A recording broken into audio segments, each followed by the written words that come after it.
Hello दोस्तों, नमस्कार। मैं बसंत कुमार आपका स्वागत करता हूं आपके अपने चैनल एक्टिव स्टडी क्लासेस में।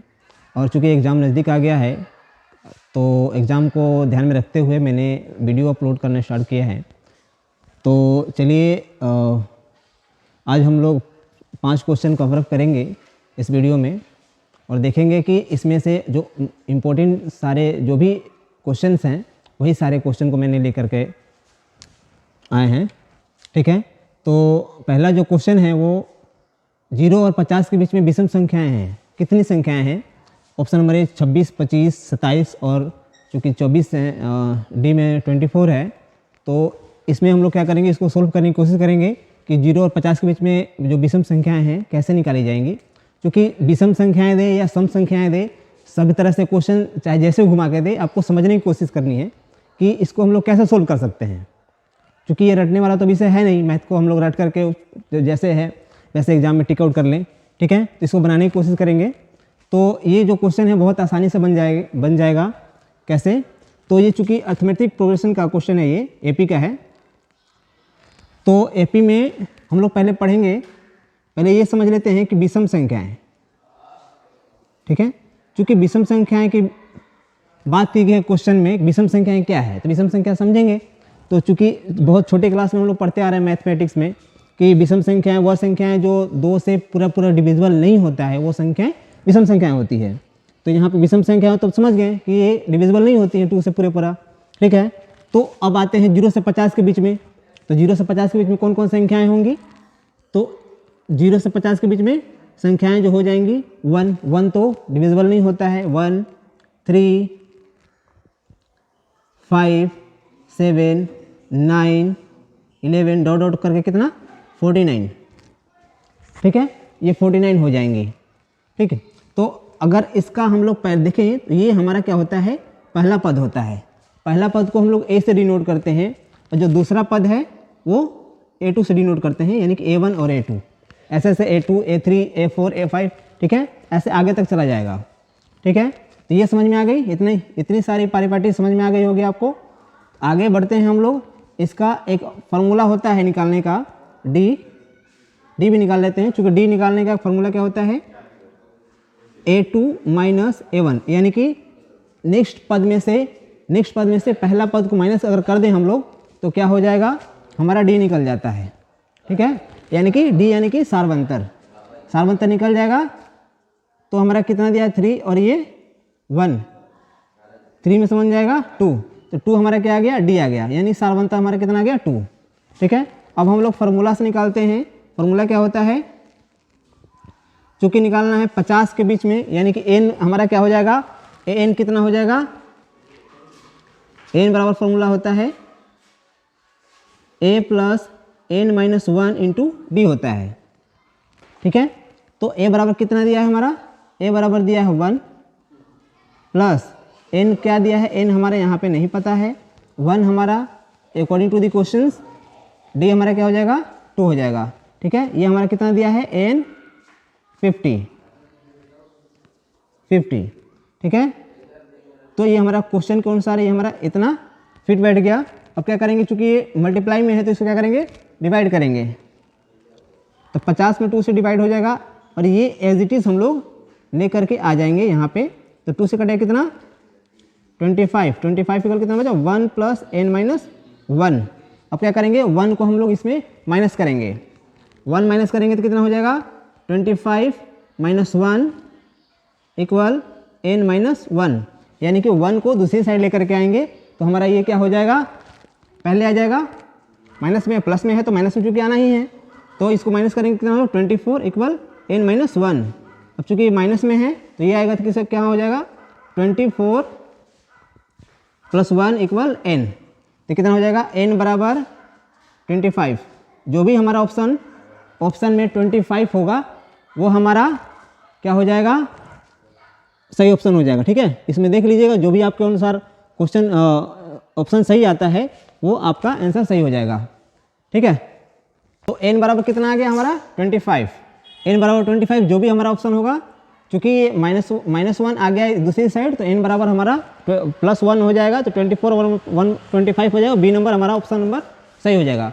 ठीक है, तो आगे बढ़ते हैं प्रश्न संख्या 2 की ओर। ये समझ में आ गया होगा, ठीक है। आगे बढ़ते हैं। अगला जो हमारा क्वेश्चन है वो है 5, 15 और 20 के लसा और मसा का अनुपात कह रहा है, ठीक है। तो लसा और मसा दोनों कह रहा है। चूंकि लसा निकालेंगे इसका, तो लसा निकालना आप लोगों को पता ही होगा कैसे निकाला जाता है। बहुत ही आसानी से हम लोग निकाल लेते हैं, चाहे वो भाग विधि निकालें चाहे वो गुणनखंड विधि निकालें, ठीक है। दोनों विधि से आप लोग निकाल सकते हैं। तो मैं क्या करता हूँ, आपको दोनों तरीके से बता देता हूँ। 5, 15 और 20 का हम लोग लसा निकालेंगे तो कितना आएगा, 5 से जाएगा 5 1 बार में, 5 3 जा 5 4 जा, ठीक है। अब तो जाएगा नहीं, 5 3 और मल्टीप्लाई 4, तो कैसे जाएगा, इसका आ जाएगा कितना 60। यानी कि लसा कितना आ गया, लसा आ गया 60 और मसा निकालेंगे 5 से करेंगे पहले 15 का, तो 3 बार में जाएगा। और फिर 5 से करेंगे 20 को, तो हो जाएगा 5 4 जा 20, यानी कि कितना आया 5। जिससे डिविजिबल हो जाता है पूरा पूरा, वो क्या होता है हमारा, वो हमारा मसा होता है, ठीक है। तो मसा आ गया 5 और लसा कितना आ गया 60। अब आगे निकालते हैं। चूंकि अनुपात कह रहा है, अनुपात में वो भी देखना है कि किसका किसका अनुपात कह रहा है। तो लसा और मसा, तो लिख देंगे यहाँ अनुपात लसा रेशियो, यानी अनुपात मसा, ठीक है। लसा कितना दिया है, लसा दिया है हमारा 60, रेशियो मसा कितना दिया है 5, ठीक है। तो इसको क्या करेंगे, इसको डिवाइड करेंगे तो कितना बार में जाएगा, 12 बार में। 5 से डिविजिबल ये डिवाइड हो जाएगा और ये हो जाएगा यहाँ 1। तो जो भी हमारा ऑप्शन नंबर में होगा 12:1, वो हमारा क्या हो जाएगा, सही उत्तर हो जाएगा। इसमें आप लोग देख लीजिएगा, जो भी ऑप्शन नंबर सही होगा आपका, तो इसमें ऑप्शन नंबर आपका कौन सा सही है, डी सही है, ठीक है। तो इसीलिए इसका क्या हो जाएगा, डी हो जाएगा, ठीक। आगे बढ़ते हैं प्रश्न संख्या 3 की ओर। ये समझ में आ गया होगा आपको, ठीक है। आगे बढ़ते हैं। प्रश्न संख्या 3 की ओर बढ़ते हैं हम लोग। प्रश्न संख्या 3 क्या कह रहा है, निम्न में से कौन सा अपरिमेय नहीं है, ठीक है। कह रहा है अपरिमेय नहीं है। अपरिमेय नहीं मतलब यानी परिमेय है। अपरिमेय नहीं मतलब परिमेय है। तो परिमेय है का मतलब क्या होता है, परिमेय संख्या किसे कहते हैं, वह संख्या जो किसी किसी डिविजिबल हो, जो एक से अपरिमेय नहीं, परिमेय है यानी कि P/Q के रूप में लिखे जा सके, ठीक है। P/Q के रूप में लिखा जा सके। जो संख्या P/Q के रूप में लिखा जा सके, वो संख्याएं क्या कहलाती है, परिमेय संख्या कहलाती है। जब परिमेय संख्या होगा तो P/Q के रूप में होगा, ठीक है।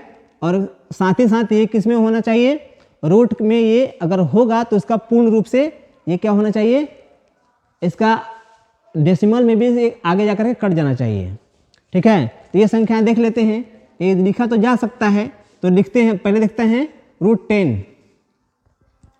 पहला जो ऑप्शन है हमारा √10। √10 का अगर निकालेंगे तो √10 का क्या होता है, ये इसका रूट नहीं निकलता है, ये रूट में ही रहता है। ज़्यादा निकालेंगे तो 10 का फैक्टराइज करेंगे तो कितना 2 5 जा 10, यानी कि ये इतना ही रहेगा, इसका हम लोग चेंज नहीं कर सकते, ठीक है। तो हमारा ऑप्शन नंबर पहला जो हो जाएगा वो गलती हो जाएगा, ठीक है। दूसरा देखते हैं ऑप्शन नंबर √24। 24 का क्या हो जाएगा, 24 का फैक्टर करेंगे तो 2 से हो जाएगा 12 बार में, 2 से हो जाएगा 6 बार में, 2 से हो जाएगा, बस इतना ही रहने देते हैं। क्योंकि ये पेयर लगेगा तो 2 बाहर निकल जाएगा और 6 अंदर आ जाएगा, यानी 2 रूट क्या हो जाएगा 6 हो जाएगा। तो 2√6 भी क्या है, इसका एग्जैक्ट आंसर सही नहीं है, यानी कि ये भी क्या है, परिमेय संख्या नहीं है। ये भी क्या है, अपरिमेय है, ये भी अपरिमेय है। तीसरा देखते हैं ऑप्शन नंबर सी में। जो ऑप्शन नंबर सी है हमारा, ऑप्शन नंबर सी में 35 है। तो 35 का फैक्टर करेंगे तो हम लोग कितना निकलेगा, 7 5 जा 35। ये भी क्या है, ये भी 35 भी हमारा, ये भी हमारा क्या है, इसका भी हम लोग नहीं निकाल सकते हैं, फैक्टराइजेशन नहीं निकाल सकते हैं, यानी कि ये भी हमारा क्या है, √35 भी परिमेय संख्या नहीं है। ठीक है, लास्ट हमारा बच जाता है डी नंबर।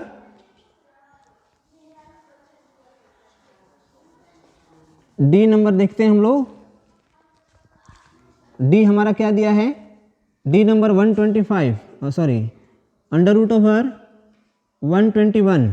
तो 121 जो होता है किसका होता है, 11 का होता है, क्योंकि 120 जो 1 है इसका फैक्टराइज करेंगे अगर हम लोग तो 11 से 11 बार में। ठीक है, तो जब पेयर लग जाएगा तो क्या हो जाएगा, इसका ये स्क्वायर, ठीक है, खत्म हो जाएगा, यानी कि √11 का स्क्वायर, तो स्क्वायर से रूट खत्म हो जाएगा, कितना हो जाएगा 11। ठीक है, तो ये क्या हो जाएगा 11 हमारा क्या हो जाएगा, ये रूट से बाहर हो जाएगा, हर एक नंबर के नीचे क्या होता है 1 होता है, तो ये क्या हो जाएगा हमारा 11 जो हो जाएगा हमारा, यानी कि ऑप्शन नंबर डी हमारा क्या हो जाएगा, सही हो जाएगा।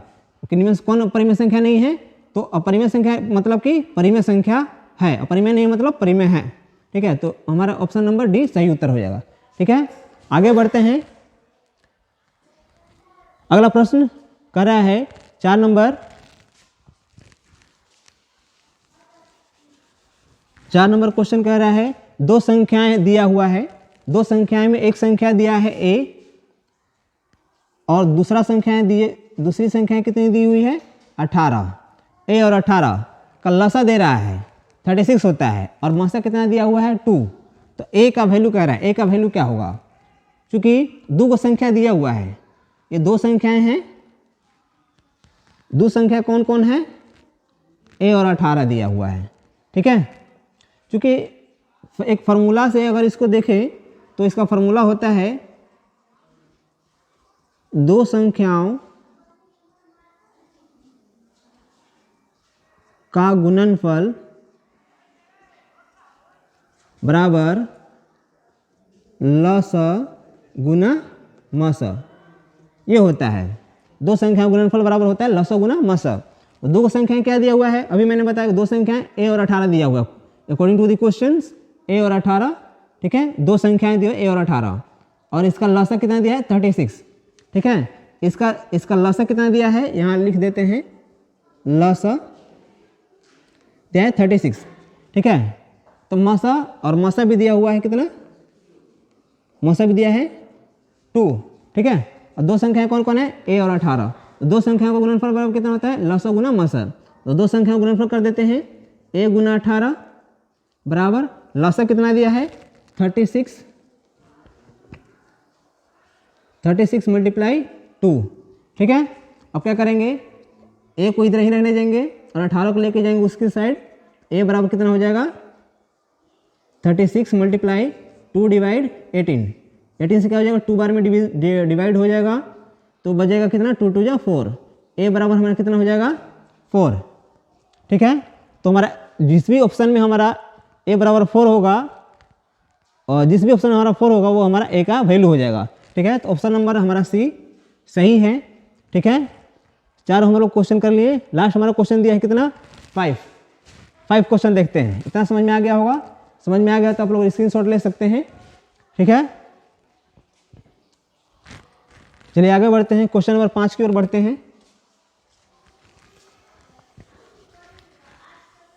क्वेश्चन नंबर 5 जो है हमारा करा, यदि P तथा Q, ये Q है 9 नहीं है, इसको ध्यान रखिएगा, P तथा Q दो अभाज्य संख्या हैं तो उनका मसा निकालना है। ठीक है, क्या कर रहा है अभाज्य संख्याएं।